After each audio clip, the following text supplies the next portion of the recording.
Dios ha hecho cambios en nuestras vidas y sigue haciendo cambios en nuestras vidas. Y sobre todo los mejores cambios son los cambios que son de adentro hacia afuera. Esos cambios que solo tú sabes que están ocurriendo en tu vida. Y uno quisiera pararse en cualquier lugar y contarle a la gente, pero no toda la gente te va a entender.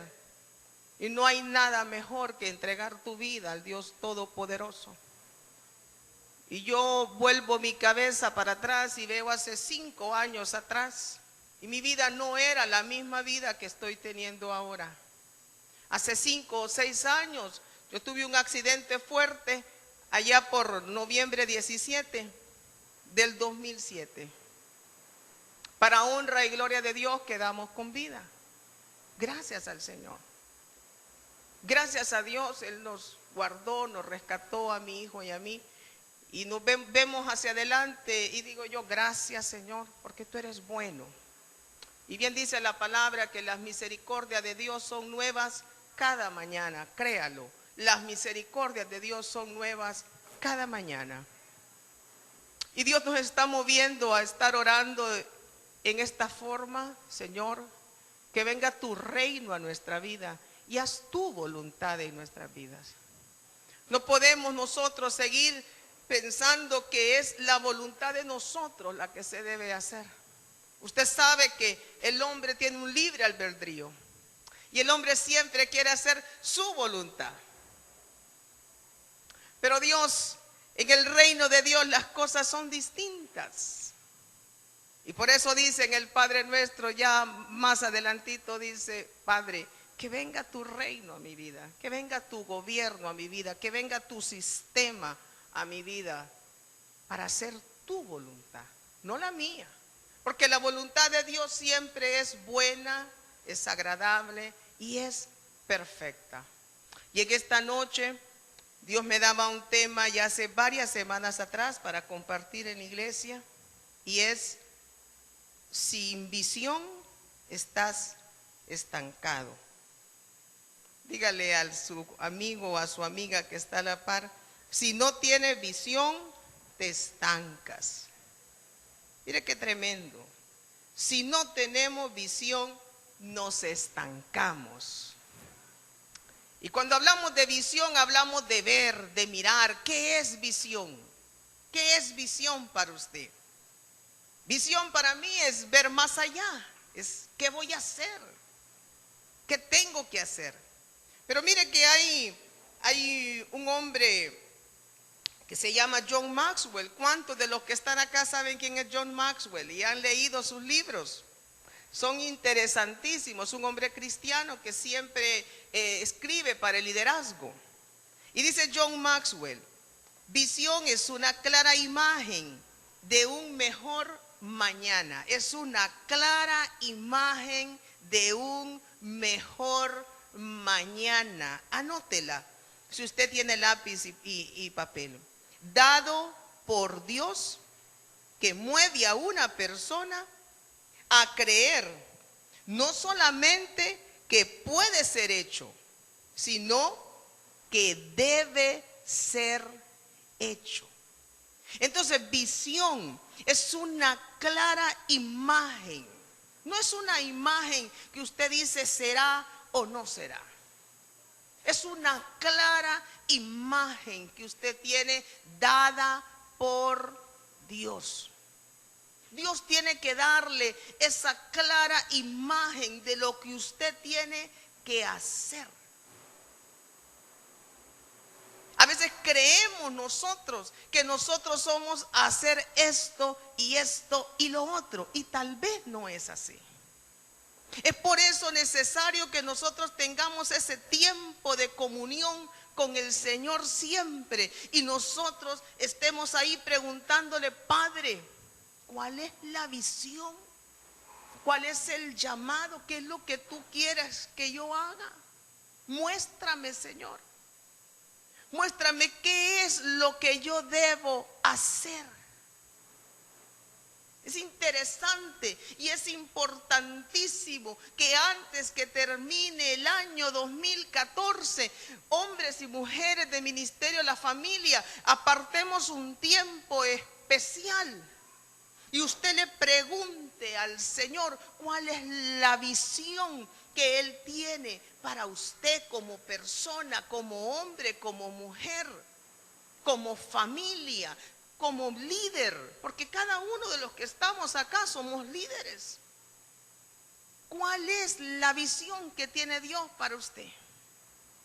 Es necesario que usted tenga esa clara imagen de un mejor mañana. Una visión siempre va a ser una clara imagen de un mejor mañana, porque las visiones son para mejorar. Nadie se va a poner a tener una visión que sea completamente de fracaso.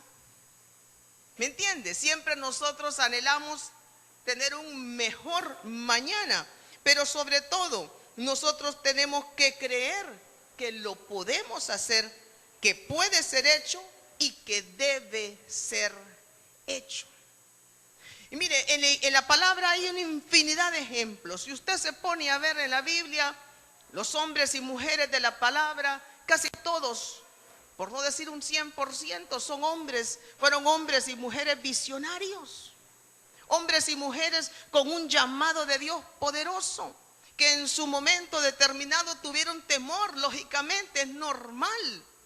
Tuvieron temor, tuvieron incertidumbre cuando recibieron el llamamiento de parte de Dios, pero fueron empoderados por Dios. Dios le dio las herramientas, Dios le dio la salida, le dio las estrategias para cumplir esa visión. Pero hay un ejemplo que a mí me fascina de las historias bíblicas, y yo podría hablarte de José, podría hablarte de Débora, podría hablarte de Nehemías, un hombre con una visión tan clara que el Señor se la dio mientras él era copero del rey Artajerjes. Cuando Nehemías estaba sumamente bien, viviendo una vida tranquila con el rey Artajerjes, y Dios comenzó a hablarle y se fue dando cuenta que los muros de Jerusalén estaban completamente en ruinas. Usted conoce la historia. Y Nehemías comenzó a orar, a orar, a orar. Y era el copero del rey. Nehemías no se podía dar el lujo de tener una cara triste, porque el copero tenía que ser toda alegría para el rey. ¿Me entiende? Y un día el rey le pregunta: ¿y qué te pasa? Y entonces Nehemías comienza a comentarle lo que le estaba ocurriendo a Jerusalén, y él le da el asueto y lo envía. Usted conoce la historia, pero no vamos a hablar de Nehemías. Pero si usted quiere leer la vida de un hombre visionario, lea la vida de Nehemías, que en 52 días construyó un muro. ¿Me entiende? Pero no, vamos a ver la vida rápidamente del patriarca Abraham, el padre de la fe. Y conocemos la historia de Abraham, conocemos el llamado de Abraham. Abraham, el Señor lo saca de la tierra de Ur de los Caldeos y le dice: apártate, aléjate de tu familia, que te voy a llevar a otra tierra. Oiga bien, lo saca de su comodidad, de su país. Y comienza Abraham a vivir por fe el llamado que Dios le había dado. ¿Y cuál era el llamado de Abraham? Padre de multitudes. Se imagina, padre de multitudes, un hombre sumamente viejo, con 75 años, con una esposa estéril. Y cuando el Señor le dice que va a ser padre de multitudes, Abraham se sorprendió. Lógicamente que tuvo que haberse llenado de incertidumbre, pero esa era la visión para él. Ser padre de multitudes. Muchas veces Dios te va a llamar a hacer cosas que tú no dices: ¿y cómo voy a hacer eso yo? Si yo no tengo ni los recursos, no tengo los medios, no conozco a esta gente, ¿cómo voy a hacer? Pero mira, Dios te va a llamar a hacer cosas enormes, grandiosas, porque es ahí donde Él va a entrar, porque es con la ayuda de Dios, no es con tus propias fuerzas, no es con mis propias fuerzas, es con las fuerzas de Dios. Él te va a dar la salida. Dios no te va a poner cosas pequeñas. Dios te va a dar cosas grandes, sueños grandes, visiones grandes, para que Él se glorifique, porque la gloria y la honra es para Dios, no es para ti, no es para mí, es para Dios. Y nosotros creemos que somos nosotros, no es Dios, si nosotros simple y sencillamente somos colaboradores de Dios. Y entonces Abraham recibe ese llamado, pero Abraham decía, ¿cómo voy a hacer? ¿Cómo va a suceder esto? Ya sabemos la historia. Sarita se mete por ahí y dice, hombre, de aquí que yo salga embarazada, soy una vieja, soy una mujer estéril. Y entonces se va por el atajo, ya sabemos la historia. Toman a Agar y Agar se acuesta con Abraham y nace Ismael. Pero esa no era la visión, ese no era el propósito de Dios. ¿Sabe por qué? Porque Sara lo que hizo fue que razonó y dijo, la lógica, una mujer de 70 años, 60 y pico años, sin menstruación, estéril, y con un viejito de 75 años que está de más de allá que para acá, ¿cómo? Entonces dijo, miró a Agar que estaba potable, una cipota, y dijo, pues con esta, ¿verdad? Total. Y sale embarazada y nace Ismael. Pero Ismael, dice la palabra, no era el hijo de la promesa. Y usted conoce la historia. Y yo lo quiero invitar a que rápidamente abra la palabra en Génesis 15 y nos vayamos directamente. Cuando el Señor sabía lo que estaba pasando en la vida de Abraham. Abraham estaba luchando entre el razonamiento y la fe. Estaba en aquella lucha. Había recibido un llamado de Dios, iba a ser padre de multitudes. Pero ¿y cómo? Entonces Dios aparece y mire lo que le dice Dios en el capítulo 15, verso 1. Después de estas cosas vino la palabra de Jehová a Abraham en visión diciendo, no temas, Abraham, porque sabía que Abraham tenía miedo. No temas, Abraham, yo soy tu escudo y tu recompensa será muy grande. Y le responde Abraham, Señor Jehová. El hombre estaba desanimado. Señor Jehová, le dice, ¿qué me darás? Si no me has dado hijos y el mayordomo de mi casa es ese Eliezer el Damaseno. Y dijo también Abraham, como no me has dado prole, Abraham le estaba resentido, le estaba reclamando al Señor. Como no me has dado prole, mi heredero será un esclavo nacido en mi casa. Y luego vino a él palabra de Jehová diciendo, no te heredará este, sino que un hijo tuyo será el que te herede. Entonces lo llevó fuera y le dijo, mira, es necesario muchas veces que el Señor te lleve fuera de tu entorno, que te lleve fuera de tu casa, que te lleve fuera de tu trabajo, que te lleve fuera incluso de tu ciudad. Y entonces el Señor tuvo que sacar a Abraham y sacarlo de su tienda y sacarlo afuera a ver el cielo y las estrellas. Y mira lo que le dice, mira ahora los cielos. Y Abraham tuvo que levantar la cabeza porque era un hombre obediente y ver el cielo. Y cuenta las estrellas, si es que las puedes contar. Y añadió, así será tu descendencia. Mira qué enorme, qué visión tan preciosa. Y mire cómo habrá sido ese momento de poderoso, que en ese momento Abraham dice, creyó a Jehová y le fue contado por justicia. Y Jehová le dijo, yo soy Jehová que te saqué de Ur de los Caldeos para darte a heredar esta tierra. Y Abraham respondió, Señor Jehová, ¿en qué conoceré que la he de heredar? Y usted la puede leer en su casa, viene el pacto. Y entonces el Señor le dice, vamos a tener un holocausto y trae estos animalitos y lo vamos a partir por mitad. Usted conoce bien la historia. Pero mire que fue necesario que el Señor sacara a Abraham y le dijo, salgamos. Ahí Abraham quedó empoderado de la visión. Porque visión es ver. Es necesario que tú veas. Es necesario que lo que Dios, la visión que Dios te esté dando, tú tienes que tomarla. Tú tienes que hacerla personal y tú tienes que mirar. Tú tienes que orar y decirle, Señor, dame esa visión. ¿Cómo es eso? Esa casa. Puede ser que tu anhelo para el año 2014 sea una casa. Yo no sé. Pero tú puedes comenzar a orar y decirle, Padre, dame los planos de esa casa. Muéstrame cómo quieres tú que sea mi casa. Puede que sea un ministerio. Puede que tú quieras tener un ministerio aquí para mujeres, para niños, qué sé yo. Tú puedes orar y decirle: Señor, muéstrame, ¿cómo es eso? ¿Cómo hago?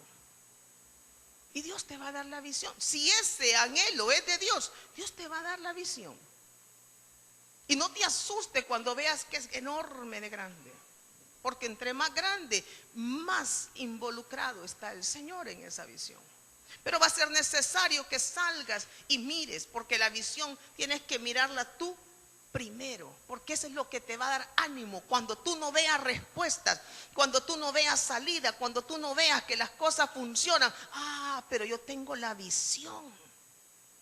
Eso es lo que te anima, eso es lo que te apasiona y lo que te hace seguir adelante. Abraham no volvió a dudar, porque cada vez que Abraham tenía un obstáculo se acordaba cuando el Señor lo sacó afuera y vio las estrellas. ¿Y por qué te digo esto? Vámonos rápidamente a Romanos 4. El apóstol Pablo tenía una conexión enorme con el Espíritu Santo. Y el Espíritu Santo trajo a revelación al apóstol Pablo lo que estaba ocurriendo en ese momento. No en ese momento, pero el Espíritu Santo trae una explicación, si usted lo quiere tomar así, de qué es lo que estaba ocurriendo en el corazón de Dios en ese momento, cuando se dio esa situación en la historia del patriarca Abraham y lo que estaba ocurriendo en el interior de Abraham. Y mira lo que dice el capítulo 4, vámonos rápidamente al verso, usted lo puede leer en su casa. Vámonos directamente al verso 16. Capítulo 4, Romanos 4, verso 16. Por eso dice, la promesa es fe para que sea por gracia, a fin de que sea firme para toda su descendencia. Y más adelante dice, Él es el Padre de todos nosotros, refiriéndose a Abraham. Y dice en el 17, como está escrito, dice, te he puesto por padre de muchas naciones. Ese fue el llamado para Abraham, padre de muchas naciones. Y lo es delante de Dios, a quien creyó, el cual da vida a los muertos y llama las cosas que no son como si fueran. O sea, esta era la situación de Abraham. En aquel entonces Abraham era un hombre de casi 90 años. Ya era prácticamente un muerto andante. Y mire lo que dice Pablo. Dice, a quien creyó, el cual da vida a los muertos y llama las cosas que no son como si fueran. Usted puede tomar esa promesa. Usted puede tomar eso, porque si nosotros llamamos las cosas que no son como si fueran, vamos a ver resultados poderosos. Porque lo vemos en la historia de Abraham. Y mire más adelante, dice el apóstol Pablo, él creyó. ¿Quién es? Abraham. Él creyó en esperanza contra esperanza. Me gusta eso. Para llegar a ser padre de muchas naciones, conforme a lo que se le había dicho, así será tu descendencia. Y su fe no se debilitó al considerar su cuerpo, que estaba ya como muerto, siendo de casi 100 años, o la esterilidad de la matriz de Sara. ¿Qué te quiere decir en el verso 19? Y su fe no se debilitó. ¿Sabes lo que pasa, pueblo de Dios? Que muchas veces nuestra fe se debilita. Nuestra fe se hace raquítica, porque nosotros nos ponemos a ver las circunstancias, nos ponemos a ver el reloj natural, nos ponemos a ver que 1 más 1 es 2 y 2 por 3 es 6, y empezamos a hacer matemáticas, empezamos a razonar, y el razonamiento, hermano y estimada hermana, nunca en la ecuación del razonamiento usted va a poder entender ni le va a dar igual a Dios, igual a milagro, jamás de los jamases. Porque yo quiero decirle algo, hermano, hermana, que usted que está aquí, todo es por fe. Es por fe. ¿Y qué es la fe? Usted sabe lo que es la fe, es la certeza de lo que se espera. Es la convicción de lo que no se ve, es la sustancia, es la escritura, es el documento que le da a usted autoridad para ejercer su dominio. Si usted me vende una propiedad a mí, tenemos que firmar una escritura donde usted me la vende. Una vez que yo tengo la escritura inscrita a favor mío, yo tengo la autoridad y yo comienzo a ejercer todo el rol del dueño, de ser dueño de una propiedad. Sin tener esa escritura, yo no puedo ejercer ningún dominio sobre ese bien inmueble. Entonces es así la fe. Una vez que yo tengo esa certeza de parte de Dios, una vez que yo sé que Dios me va a dar eso a mí, porque ya Dios me lo dijo, y yo ya tengo esa confirmación por parte del Espíritu Santo, pase lo que pase, digan lo que digan, brinquen lo que brinquen, yo sé que eso va a ser así, porque es por fe. Dice la palabra, el justo vivirá por fe y no por vista. Usted no puede entrar al año 2014 todavía viviendo por vista. No podemos entrar. Usted tiene que entrar creyendo que usted es un hombre y una mujer de reino, que es un rey, que es un sacerdote. Déjeme decirle que los reyes no suplican, los reyes conquistan, los reyes ordenan, los reyes tienen autoridad. Yo nunca he visto un rey suplicando. El rey ejerce autoridad, el rey conquista. Y déjame decirte, pueblo de Dios, hay territorios que tenemos que conquistarlos. Hay territorios que todavía nosotros ni nos imaginamos que nos pertenecen y que tenemos que conquistarlo. Acuérdese de la vida de Josué. Josué le dijo al Señor, ya Josué creía que se podía retirar y le dice, todavía hay territorio que tienes que conquistar. Y Josué se puso a trabajar y luego vino, ¿se acuerda usted la historia de Caleb? A sus 85 años Caleb dijo, hey, yo tengo las mismas fuerzas, tráigame mi tierra, y le dieron la tierra de Hebrón. Pero podríamos estar toda la noche hablando de eso, pero es necesario que usted entienda que todo es por fe, no es por razonamiento ni por lógica. Y mire, y su fe no se debilitó al considerar su cuerpo que estaba ya como muerto, siendo de casi 100 años, o la esterilidad de la matriz de Sara. Tampoco dudó por incredulidad de la promesa de Dios, sino que se fortaleció por la fe, dando gloria a Dios. Este hombre, pasaron 25 años para que naciera Isaac. Y nosotros apenas pasan 1 año, 2 años y pataleamos, y yo creo que se equivocaron. Yo creo que Dios se equivocó. No, hermano. Si Moisés tuvo que esperar 40 años para convertirse en el libertador de Egipto, ¿cuánto lleva usted esperando? 3 años, pues. No lo tome a mal, pero puede ser que tenga que esperar tal vez un poquito más. Pero nuestra fe no se puede debilitar por eso. Tenemos que seguir adelante, tenemos que fortalecernos en la fe, tenemos que seguir adelante, tenemos que seguir perseverando, creyendo que Dios Todopoderoso hará el milagro. Porque mire, yo te voy a decir una cosa, el momento que tú pierdes las expectativas, ya no va a haber milagro. Quiero decirte algo, que tus expectativas y mis expectativas son el invernadero de los milagros. Si tú no tienes expectativas, difícilmente vas a ver el milagro. Porque la expectativa es lo que te mantiene. Estás orando, estás ayunando, estás decretando, vas en el carro, vas cantando, vas diciendo, yo lo voy a ver, yo voy a ver mi milagro, yo lo voy a ver, yo lo voy a tener. Y es la expectativa que te mantiene. Pero el momento que tú dejas de tener expectativa, lo siento mucho, difícilmente vas a tener ese milagro. Porque grábate esa frase que yo leí en un libro y me gustó mucho.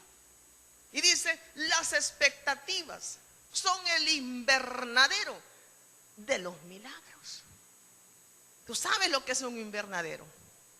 Es ahí donde tienes aquella plantita y la estás cuidando en aquel cuarto negro. Y la estás regando y la estás podando, porque un día esa planta va a crecer. Entonces tus expectativas y mis expectativas son el invernadero para tus milagros. Tampoco dudó, no podemos dudar. Tampoco dudó por incredulidad de la promesa de Dios, sino que se fortaleció por la fe, dando gloria a Dios, plenamente convencido de que era también poderoso para hacer todo lo que había prometido. Por eso también su fe le fue contada por justicia. Pero no solo con respecto a él se escribió que le fue contada, sino, subraye, sino con respecto a nosotros, a quienes igualmente ha de ser contada, es decir, a los que creemos en aquel que levantó de los muertos a Jesús, Señor nuestro, el cual fue entregado por nuestras transgresiones y resucitado por nuestra justificación. Recuerde que estamos leyendo el Nuevo Testamento. Pablo está haciendo alusión a lo que ocurrió en la vida de Abraham. Y está dando directrices. Está diciendo, ojo, usted tiene que leer la palabra con entendimiento. Yo estoy con gente que sabe de la palabra. Usted tiene que leer la palabra con entendimiento. Y usted ahí ve cuáles son los enemigos de la visión. Es la duda, es la incredulidad, es debilitarse la fe. Pero usted no tiene que ver sus circunstancias, usted tiene que seguir adelante, porque ahí hay una promesa, dice, y nosotros. Y también así es con nosotros, así es también con usted, así es también conmigo. Entonces, Dios está demandando que entremos a este nuevo año con una visión. Porque cuando no tenemos visión, cualquier viento es bueno, hermana. Cualquier lugar es bueno. Vamos, hermana, aquí vamos. Y como usted no sabe, no tiene un norte. Es como una empresa sin visión y sin misión. Si el giro de esa empresa es vender repuestos y de repente llega un fulano y le dice, vendamos condimentos. Ah, bueno, está bien, tirémonos ahora a vender condimentos. Es una empresa cuando no tiene una visión. Pero cuando un hombre y una mujer de Dios tienen visión dada por Dios, créame que nada ni nadie lo hace tambalear y lo hace cambiar de idea. Sigue ese norte, sigue esa visión. ¿Por qué? Porque le fue dada por Dios. Mire o no mire respuesta, usted tiene que seguir adelante, porque tarde o temprano usted va a tener su recompensa y su milagro. Y termino con esta palabra. Salmo 32. En Salmo 32 es un salmo muy bonito, no lo vamos a leer todo, es el famoso salmo del penitente, que pide perdón y se pone a cuentas con el Señor. Pero hay una promesa, y hoy yo orando le decía, Señor, dame una palabra especial para cerrar, y Dios es tan bueno. Y me dio esta palabra muy linda en el Salmo 32. Es que como ya solo uso Biblia electrónica, entonces esta Biblia es la que ando en el carro. Pero ya llego al Salmo 32. Dice en el Salmo 32, prácticamente al final, mira la promesa que Dios tiene para usted y para mí en este año. Y en todo tiempo, porque las promesas de Dios son para siempre, son para toda una vida. Con la promesa de Dios lo que tú tienes que hacer es declararla sobre tu vida. No es leerla una vez, no. Tú tienes que estarla declarando sobre tu vida día y noche, y tú vas a ver la respuesta. Y dice en el verso 8, te haré entender, le dice el Señor al salmista. Te haré entender y te enseñaré el camino en que debes andar. Dios no te va a dejar sola, ni te va a dejar sola con la visión. O si no tienes visión, no. Él te va a hacer entender Él te va a mostrar, Él te va a llevar de la mano, pero ojo, si tú lo crees y si tienes fe. Y tú dile, Señor, hazme entender. Yo así le digo, hazme entender, Padre. Hazme, enséñame, muéstrame. Y dice, te haré entender y te enseñaré el camino en que debes andar. Sobre ti fijaré mis ojos. Sobre ti fijaré mis ojos. Nosotros no estamos solos ni solas. Dios te hará entender, te va a enseñar y sobre ti fijará sus ojos. Y mira lo que dice. Cuando nosotros no somos gente obediente, cuando nosotros no somos gente sensible al Espíritu Santo, cuando nosotros no nos dejamos guiar por el Señor, mira cómo nos compara el Señor. Dice, no seáis como el caballo o como el mulo sin entendimiento. En la Nueva Versión Internacional dice sin discernimiento. Y dice que han de ser sujetados con cabestro y con freno. Y eso duele, eso no es bonito. Porque si no, no se acercan a ti. Hermano y hermana, hay seres humanos y hay gente creyente que a veces actúan como el mulo y como el caballo, sin entendimiento, sin discernimiento. Él les puede predicar, les puede decir, les puede echar un galón de aceite. Sí, pastora, y cuando ya se suben al carro, están locos estos. Me voy por aquí. Son gente sin discernimiento, sin entendimiento. Entonces Dios nos está diciendo, no seas como el caballo. No seas como el mulo, que tienen que ponerle un cabestro, tienen que traerlos allá a la fuerza. Y es doloroso. Entonces no, dice el Señor, que seamos sensibles. Si usted lee el Salmo 132, el salmista había pecado y se pone a cuentas con el Señor y pide perdón. Entonces el hombre estaba contrito y humillado. Entonces el Señor ahí le dice, viene el Señor con la palabra de gracia y le dice, te haré entender el camino por el cual debes andar. Sobre ti fijaré mis ojos, te enseñaré.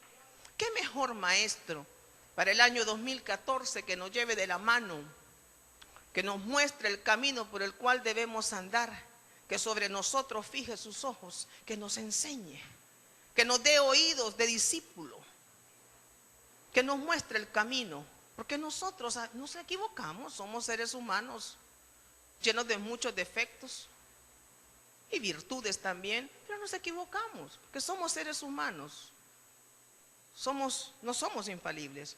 Entonces nosotros tenemos que estar por eso siempre sujetos y pendientes ahí de la voz del Espíritu Santo. Y yo solamente termino con un pequeño testimonio para que tú veas la grandeza del Señor y cómo el Señor te protege, te cuida, te capacita, te enseña, aún en los momentos en que tú crees que tal vez no vas a escuchar la voz de Dios. Durante estos 3 meses que yo estuve trabajando mucho en diversas actividades, que ustedes ya las conocen, la gran mayoría, y no vamos a ahondar en eso.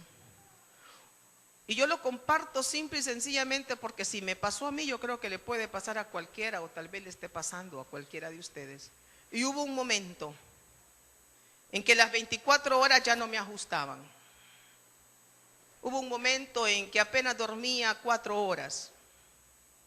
Hubo un momento en que ya, porque amo al Señor y he entendido que sin el Señor no puedo hacer nada, lo único que dejaba yo aparte era el tiempo del Señor, pero ya no era aquel tiempo de calidad. Ya de aquella hora y media, ya pasaba media hora, 40 minutos, 45. Y me sentía mal y iba en el carro orando y llorando aquí y allá, pero no es lo mismo. Y mi carácter se transformó en un carácter irritable. Y de repente empecé a notar cambios en mi carácter. Me molestaban las cosas más pequeñas. Y me sentía mal. Decía yo, ¿qué es esto? Si yo no soy así. Y en mi trabajo hubo un momento en que un par de veces que cerré mi oficina, dije no quiero ver a nadie. Eran tantas las llamadas que tenía de esto, de lo otro, que de aquí, que de allá. Y un día le llamé la atención a uno de mis subalternos en una forma fuerte. Y la joven derramó lágrimas. Dije yo, qué muchacha esta, tiene carácter esta muchacha. Entonces, cuando ella se retiró, ¿para qué le voy a decir? Esa noche me costó dormirme y digo yo, Señor, ¿qué es esto? Si yo no soy así. Y al día siguiente la llamé y le pedí perdón. Y me dijo, abogada, usted no es así. Usted, su carácter no ha sido así. ¿Qué pasa? No, le tengo muchas cosas pendientes que hacer. Pero así fue, y así fue, y así fue, y así fue. Ocurrieron otros asuntitos que no vale la pena comentarlos. Y entonces tenemos un padre amoroso. Y un sábado dije yo, no importa la política, no importa que tenga que ir yo a tal reunión, no. Este es el tiempo que yo tengo que tener con el Señor. Y me senté y me arrodillé y lloré y le dije, Señor, ¿qué pasa? Y empezó a hablarme el Señor, a decirme, estás cargada, que esto, que lo otro. Y quiero decirte algo que me ha ayudado desde ese día. Y me decía el Señor, ¿sabes qué pasa, hija? Que todo este tiempo, muchas veces, no has andado en mi gracia, sino que has andado en las obras. Has pensado que es con tus fuerzas que todo lo vas a resolver. Y yo te he dejado, lógicamente, no me voy a involucrar hasta que tú vengas. Mira cómo te habla el Señor. Yo no paraba de llorar y le decía, Señor, perdóname, Padre, ¿cómo es eso? Pero si yo soy una mujer creyente, yo sé que tú eres bueno, que tú eres poderoso. Y me decía el Señor, solo di, dame tu gracia. Y yo te voy a dar mi favor. Y yo te voy a dar todo lo que tú necesitas para que tú soportes todas las cosas que tengas que hacer. Y a mí el Señor en esa forma me habla. Y yo como leo bastante, me decía el Señor, lee tal libro. Y era el libro de Joyce Meyer, que dice, si no fuera por la gracia de Dios. Dios mío, cuando empiezo a leer aquel libro, era Verónica la que estaba ahí. Y le digo, Señor, qué bueno eres. Y yo podría eludir contar esto, porque es algo muy personal. Pero yo creo que si a mí me ha pasado, a todos les pasa. Y yo creo que yo nunca antes había estado tan sometida a tantas actividades. Y yo sé que todo es un proceso, Dios preparándolo a uno para muchas cosas. Y entonces le digo, Señor, qué bueno eres. Y empecé yo, Señor, dame tu gracia, dame tu gracia. Y esa es mi oración y yo te la comparto. Si tú estás atribulado, estás con un montón de situaciones. Yo ni me daba cuenta que estaba atribulada, pero yo tenía tantas cosas que hacer. Y le digo, Señor, dame tu gracia. Y esa es mi oración constante. Y yo voy en el carro, donde quiera que yo voy, entro a una tienda, entro aquí, Señor, dame tu gracia. Vengo a la iglesia, Señor, dame tu gracia. Por eso cuando el profeta Juan Durini me dijo esa palabra y le decía, pastor, esta es una mujer llena de la gracia. Y digo, Señor, si este hombre no sabe nada. Esta ha sido mi oración de un mes y pico para acá. Yo te comparto eso para que tú lo tomes. Porque uno aprende muchas veces de las vivencias de otras personas. Y llega uno a creer, ¿verdad?, que uno todo lo puede en sus propias fuerzas. Pero es cuando tú dices, Señor, dame tu gracia, tú estás reconociendo tu humanidad. Tú estás reconociendo que eres débil. Tú estás reconociendo que sola no puedes. Tú no puedes. Yo no podía más sola. No podía. Ya ser aquí, ya ser mamá, ser gerente, ser esto. No. Eran tantas y tantas cosas. Pero ahí cuando yo empecé a decirle, Señor, dame tu gracia, empecé a sentir la gracia de Dios, el favor de Dios. Y yo no sé qué hizo Dios, pero lo que yo sí sé es que yo empecé a dormir bien, se me fueron mis dolores, mi carácter volvió a ser el de antes. Yo no soy una mujer de conflicto, yo eludo los conflictos, no me gusta estarme confrontando con la gente, me gusta ser una mujer respetuosa de las personas. Y entonces es todo como dice la canción, todo volvió a la normalidad. Usted se la sabe, ¿verdad, Normita, esa canción? Entonces yo le doy la honra y la gloria a Dios. Dios es tan bueno. Y si tú necesitas esa oración, dame tu gracia. Y le digo, Señor, yo me cubro con tu manto de gracia y óleo de alegría. Tú derramas desde la coronilla de mi cabeza hasta la planta de mis pies. ¿Por qué? Porque el gozo de Jehová es tu fortaleza. Pueblo de Dios, los amo mucho. Me agrada nuevamente estar acá, ya dando las prédicas y las enseñanzas. Y yo le quiero decir, sí, termino con esto, pastor. Año 2014 va a ser un año muy especial para Honduras, para San Pedro Sula. Estemos orando por los gobernantes, por el nuevo gobierno, por las nuevas autoridades. Van a haber cambios positivos, poderosos, cosas que ni nos imaginamos. Pero tenemos que estar bendiciendo a estos hombres, a estas mujeres que están en el Congreso, que están en eminencia, y sobre todo también Ministerio de la Familia. Va a haber una revolución poderosa sobre el ministerio, y la revolución, no crea usted que a usted no lo va a tocar. La revolución lo va a tocar y me va a tocar a mí, porque la revolución no... ¿Y dónde va a ser la revolución entonces? ¿Usted cree que las revoluciones que las hacía van a dar vueltas como en las películas paranormales? Somos nosotros. La revolución comienza con nosotros, simple y sencillamente. Pero vienen cambios grandes, poderosos. Dios me los bendiga. Gracias. Bueno, muy bueno.